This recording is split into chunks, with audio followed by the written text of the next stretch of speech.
Welcome to the Business of Travel, the official podcast of the Global Business Travel Association. I'm Jason Long, member of the GBTA EMEA Meeting and Events Committee, and I'll be your host for today's episode, AI in Meetings, from Insight to Action. AI is now central to all industries, yet most organisations are still learning where it can accelerate value. This episode specifically will focus on how AI can be used in the area of meetings, an often overlooked segment of the market. To help me with this subject, I'll be speaking with Andrew Needham, CEO of Headbox. Together, we'll explore how AI can be used in the meeting sector, focusing on how it can help reduce manual effort, prevent leakage, strengthen decision-making, and increase the user experience, to name just a few benefits. This podcast is brought to you by the EMEA Meeting and Events Committee. Andrew, welcome to the podcast. Hey, Jason. Great to be here. Thanks for having me. Great stuff. Well, listen, before we go any further, why don't you tell the audience a little bit about yourself, who you are, your role, your experience in the industry? Okay. So I'm Andrew Needham. I'm the CEO and founder of Headbox, your global events partner for the AI era. We combine AI tech with creative human expertise to deliver exceptional events all over the world, while also giving procurement teams the control, efficiency, and savings that they require. So essentially, we centralize global meetings and events programs, bringing venue finding, supplier sourcing, accommodation, event management, booking, budget visibility, and carbon reporting all together in one place. Well, that's great. And obviously, with all that experience, I think you're an excellent speaker for this particular subject. So listen, let's start. So I've seen that you cannot attend a conference, you can't attend a meeting or a seminar, you can't even switch on the TV these days without hearing about AI, But how do we see AI transforming the meeting and event sector? Is it the future, or is it happening now, Andrew? Well, look, I think before we dig into this subject, I think it's very important to take a look at what's happening at travel because of the impact this is having on meetings and events. So the first thing I think to say is there's a really big trend happening in travel where we're seeing 91% of travel managers are now having to manage meetings and events. They've been given that responsibility. So this is an entire new category of spend that has been added to their remit, often without having additional resources, having any technology or reliable data to work from. And the reason why this is happening is because there's a big shift happening in travel. Travel is now focusing on outcomes and experiences and the value that it's creating for the traveler and for the company. It's that traveling from one place to another is a transformative event. It's no longer just about the cost containment. It's no longer just about the efficiency, where maybe the traveler in the past has been seen as a data point or part of that transaction.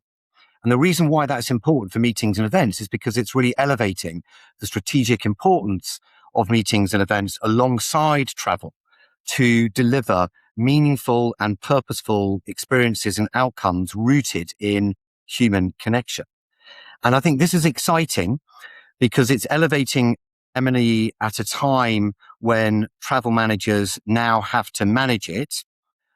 But it's also happening at a time when with AI, they now have the capability to manage meetings and events and solve a whole range of problems that we could only have dreamt of solving just even a year ago. And those problems exist because meetings and events was built for a different era. It wasn't smart enough. There were a lot of manual processes and inefficiencies, particularly around sequential approval processes built for a world where speed wasn't a competitive advantage. It wasn't smart enough because you didn't have that data intelligence layer. So you couldn't use that intelligence for predictive analytics. You couldn't learn from any historical data to make things better. it wasn't data led because all that data was so fragmented.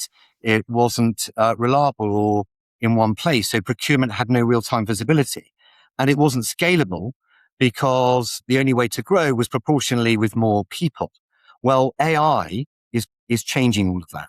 And I think that is what's so exciting, because I think AI is going to elevate the human role. It's not going to diminish it. It's going to give data that finally works for you. And I think it's also going to make sure that creative, memorable experiences are the standard, not the exception.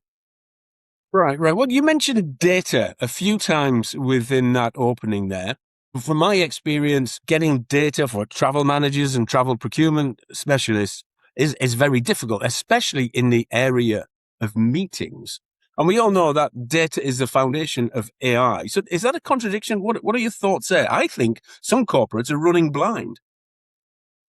Well, I think I think when we talk about data, first we have to recognize the problem, because I think you're absolutely right. You can't manage what you can't see.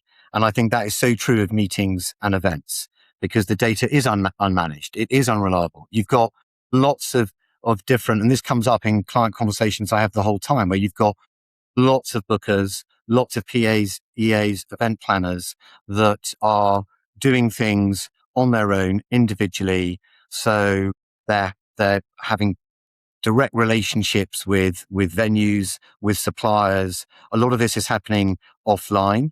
They're using a whole range of different tools. So all of this is invisible to the company and to the organization. And what then happens is you get huge leakage, you get huge waste, you get huge amounts of overspend, and there's that risk.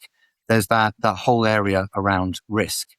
So when we're looking at data, I think, and the challenges the M&E teams face, I think the first thing is we have to recognize the problem. I then think, secondly, we have to look at data hygiene and data management. How do we get to that single source of truth where there really is data quality, where we're standardizing the data definitions at the source, we're enforcing consistency and the way we govern the distribution of that data. So I think the whole premise of garbage in, garbage out is as applicable to the AI era as it was before. Because if you put garbage in, you'll have flawed data, you get flawed insights, and that can build up a sort of full sense of confidence in terms of the program that you then put in place. Yeah. No, I see that. And I also see more than ever, there's many different ways to get data, right? You can get data from your sourcing engines. When you're looking for venues, you need data there to actually source the right venue. You mentioned sustainability right at the start. It might not be on cost. It might be you want a green location for your meeting. But we also see in HRS, when you use systems, you can then look at the behavioral characteristics of the users themselves, which is quite interesting and revealing. And then also the data we get from payment and the actual invoices we see from the meetings and events as well is very, very useful, because there could be some extra, sort of, we call it level 3 data, so extra data within the invoice that we could actually use to optimize the meetings programs moving forward. So many different ways of getting to data, but I like what you're saying about multiple tools, bringing it together, one source of truth, something that we passionately believe as well. Okay, so let's now look at some of the practical applications and specific practical applications of AI, Andrew. And let's look at two different areas. The user experience, you mentioned that already yourself, and also some of the back office benefits. That might seem a bit more boring, but you mentioned there's a lot of manual processes. So I guess there's a lot of optimization potential with AI. What are your thoughts? There is. And look, Jason, before I answer that question, I just wanted to build on what you said just there about that importance of your own data, because I think the other challenge here is, how do you leverage your own proprietary data and the domain knowledge and the experience that you have in your own data sets?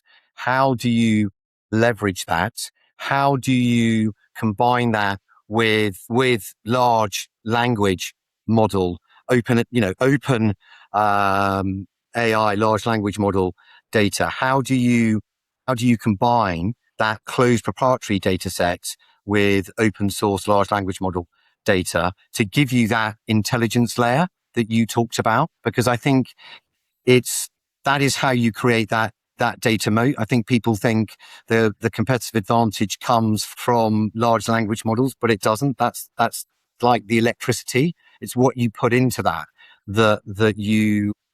gives you that competitive advantage. Because I think that when you combine your own proprietary closed data with open source data, that then allows you to apply assistive AI, agentic AI to deliver that personalization, that automation, the things that you're now the things we want to talk about now in this sort of next question. So I think it was just important, just to build on what you said there, because if you're listening to this podcast, I would be going and talking to partners who can bring that domain knowledge, that data, their own proprietary closed data intelligence together with that open source large language model data, because that combination, I think, is what's going to give you that competitive advantage.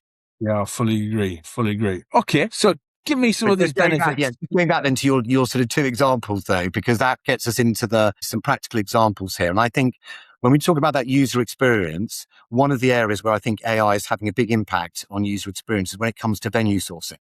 Because when I talk to customers, when you talk to customers, one of the things a number of things that we hear back the whole time is, how do we get access to those creative, inspiring, iconic venues? That's important to corporate customers because they want to be able to deliver exceptional, memorable, engaging events. And that often starts with that really creative, inspiring venue.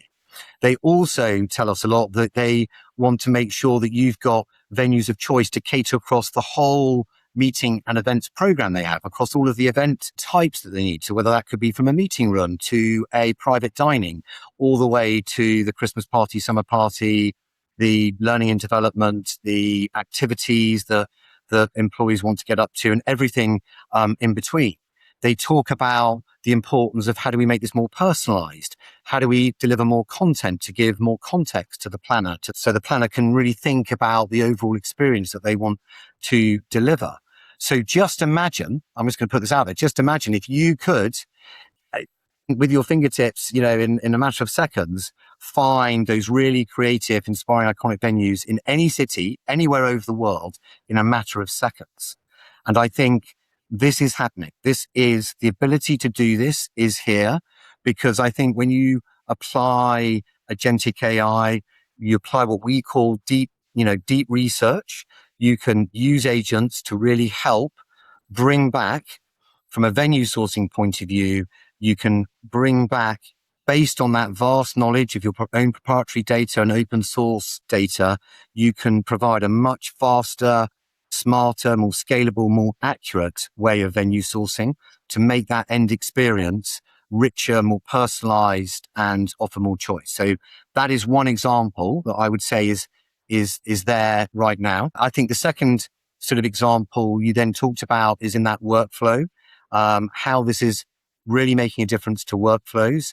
And I think we all know that one of the bottlenecks, when you look at that workflow that takes place across the kind of meeting and that kind of meeting and event planning process, comes around contracting, comes around that legal process.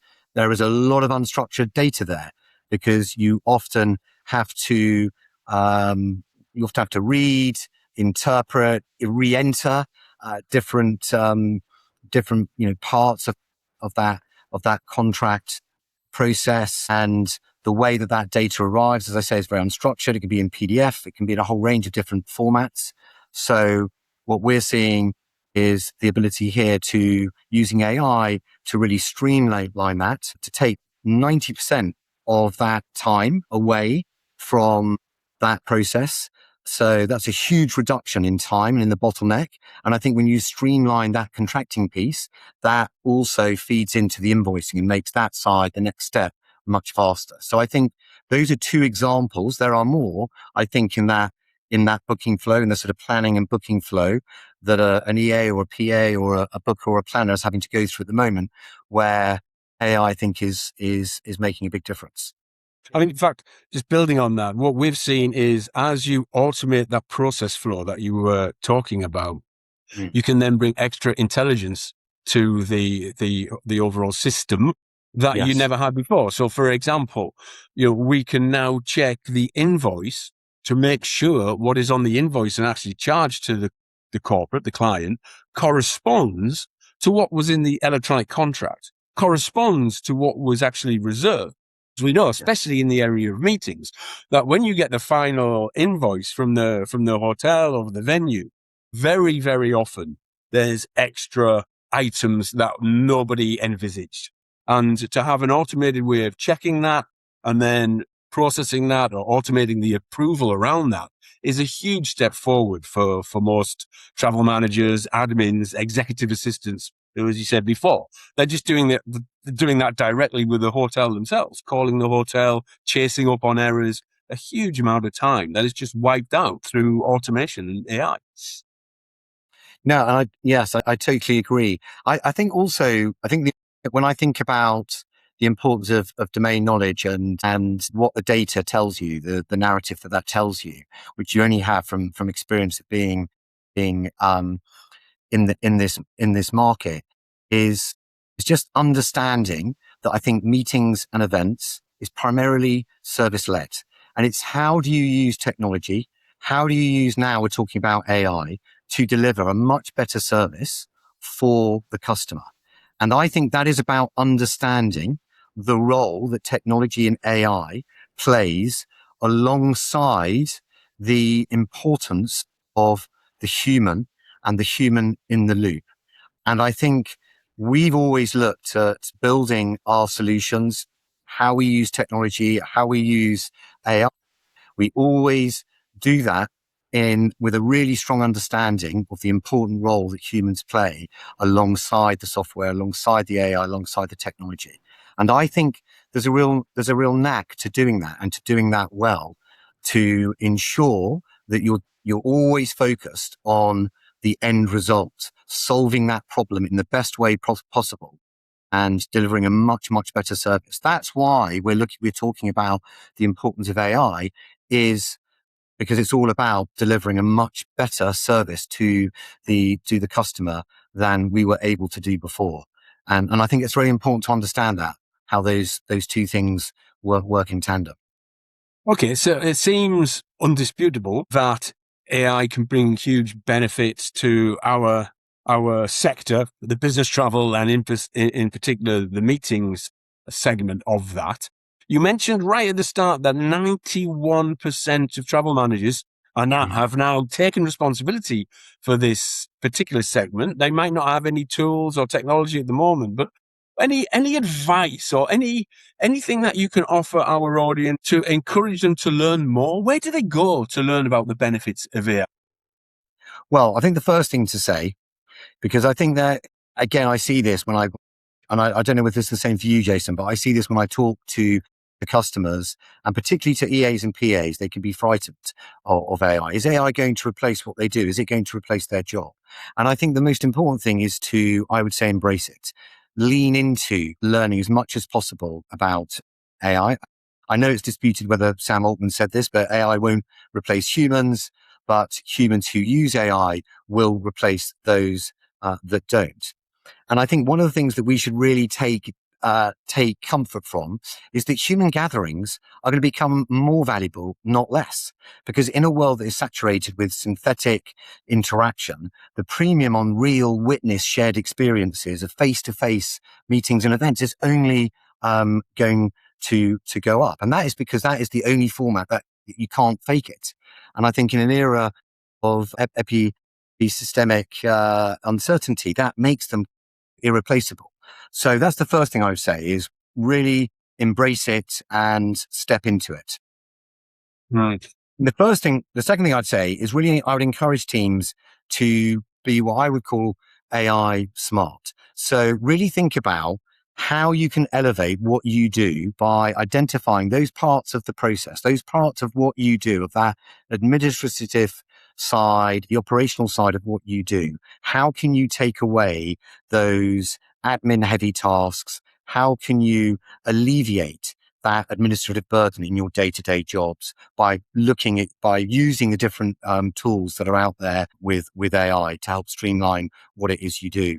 Because then you can then focus on optimizing those areas of your job about the relationships, the curation, the judgment, the kind of human judgment part of your job that you want to do. And then the final thing I would say is, where do you go? Go and talk to the suppliers. Go and talk to the suppliers out there, because there are some really cool companies that are doing some really interesting stuff around AI, agentic AI, assistive AI. And I think get demos, see for yourself in a live demo, how could those using those tools help remove that administrative operational burden? How can they help liberate you as an EA or PA or as a booker, someone who's at the coalface of delivering these meetings and events? How they can really help you to, as I say, get rid of that burden and focus on those areas where you really create value. Yeah, that's a great idea. That's great advice. And I've never met a supplier who isn't happy to talk about what they're doing in the world of AI. No, that is true. All right. So listen, we're coming towards the end of the podcast. One last question before we wrap up. We've talked about the benefits of AI. You've talked about where people should go to learn about AI and look at some of these great benefits. But are there any pitfalls of AI? Anything that you would discourage our audience of doing? Mm-hmm.